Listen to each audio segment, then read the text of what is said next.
이 협업 부분을 배웠다면은 이제부터가 본격적으로 데이터를 어떤 식으로 관리를 해야 될지 배우게 됩니다. 결국은 데이터 컨트롤에 대한 부분인데요.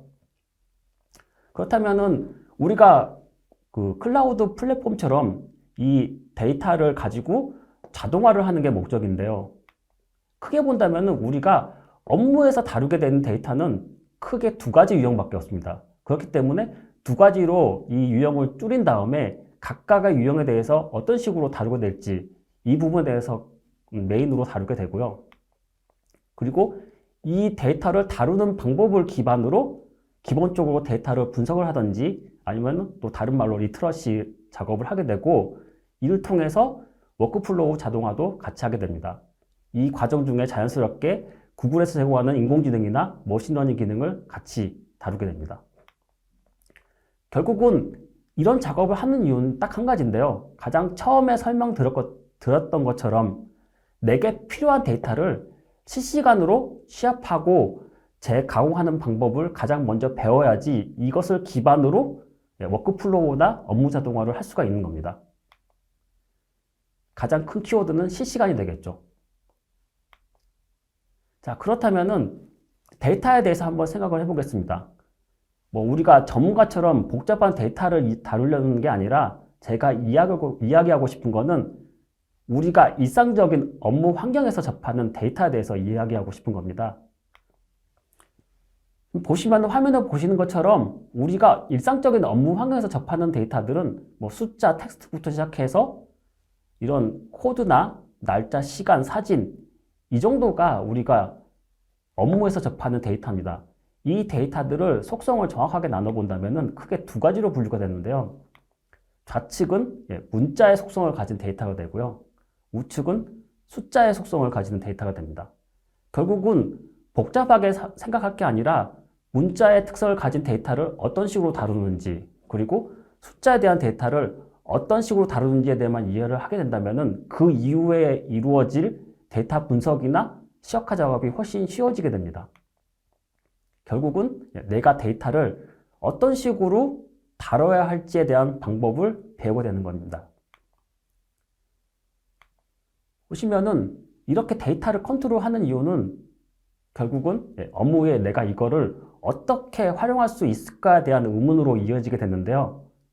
여기서 가장 중요한 거는 구글 시트와 아니면은 앱스토어를 통해서 어디까지 업무에 활용할 수 있을지에 대한 의문입니다. 실제적으로 구글 워크스페이스에서 제공하는 메인 기능 중에 구글 시트와 앱시트, 그 다음에 루커 스튜디오, 구글 드라이브를 활용하게 되는데요.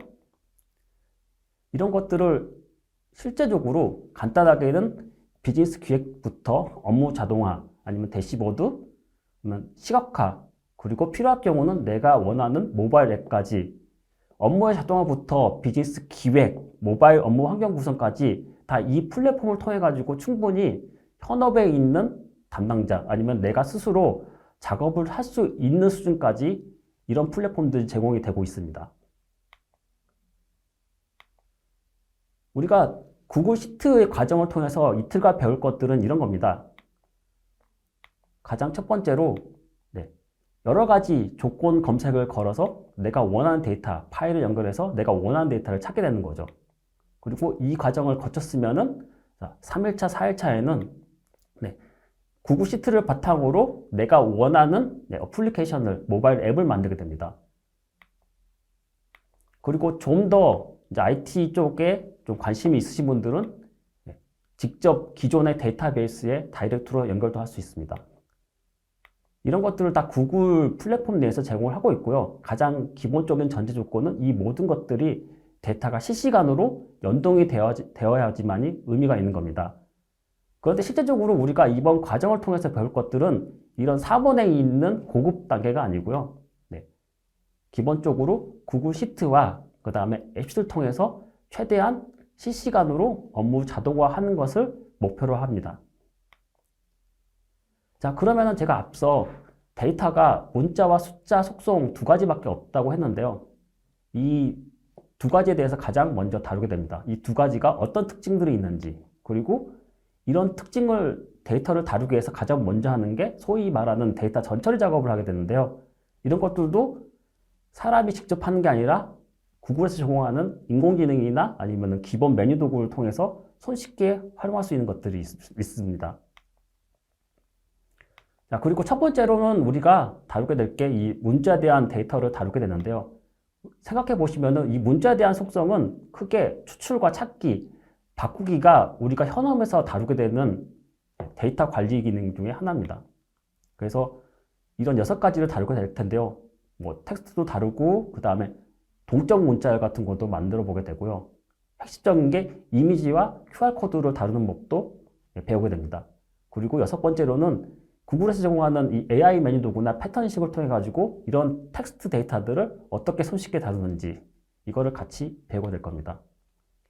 화면에서 보시는 것처럼 다양하게 좀 배우게 될 거고요. 그래서 가장 중요한 부분이 세 번째 동적 문자를 만드는 부분과 이런 QR이나 이미지를 다루는 부분은 나중에 이후에 데이터 시각화를 하는 데 있어 가지고 되게 중요한 역할을 하게 됩니다. 그 다음으로 두 번째 데이터 타입은 숫자 속성인데요. 우리가 숫자 속성을 가지고 있는 것들은 날짜와 시간까지 숫자 속성을 가지고 있고 이에 대한 것들은 아주 데이터 분석의 전문가가 아닌 이상은 우리가 현업에서 다루는 데이터 정리는 이 4가지 케이스 안에 다 들어오게 됩니다.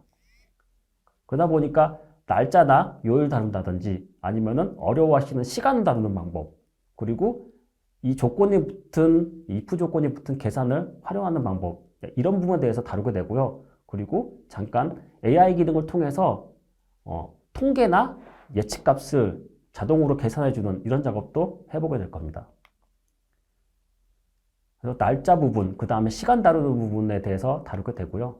그리고 AI 기능들이 몇 가지가 있는데 AI 기능을 통해서 이런 탐색이나 아니면 통계를 시뮬레이션 해본다든지 아니면은 머신러닝을 제공하는데 머신러닝을 통해서 누락된 값을 예측한다든지 아니면은 매출 데이터를 예상을 한다든지 그 다음에 기본적으로 제공하는 OCR 기능을 통해서 이미지나 PDF에서 문자를 추출하는 것까지 같이 다루게 됩니다.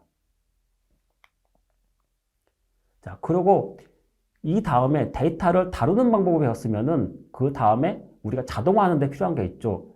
함수를 계속해서 수기로 작성하는 게 아니라 자동으로 적용되는 기능이 필요한데요. 그래서 구글 시트에서 제공하는 이 오픈 참조나 중괄호, 그 다음에 어레이 포뮬러 같은 함수를 통해서 자동으로 내가 손을 대지 않더라도 이 값이 계산되도록 하는 이런 기능들에 대해서 배우시게 될 겁니다. 자, 그렇다면은 앞서 나온 내용들을 가지고 우리가 하려는 거는 결국은 내가 필요한 데이터를 끌어내는 건데요. 이거를 크게 그냥 말하면은 데이터 분석이라고 말을 하게 됩니다. 그리고 이걸 데이터 리터러시 작업도 하고 이 2가지 작업을 통해서 결국은 우리가 하게 되는 거는 데이터 시각화를 하게 됩니다. 근데 생각을 해보시면은 우리가 데이터 시각화를 하는 이유는 딱 정해져 있습니다. 내가 원하는 데이터를 보고 싶어서 하는 거예요. 바로 앞에 내 업무도 있겠지만은 바로 중간관리자 아니면은 회사에 있는 대표이사까지 다 원하는 게 어떤 데이터를 보고 싶어 하는 거거든요. 그럼 내가 원하는 데이터를 보시려면은 가능하면은 자동화로 하는 게 좋겠죠. 그리고 이런 자동화를 하기 위해서 도움을 받는 게 인공지능 같은 겁니다.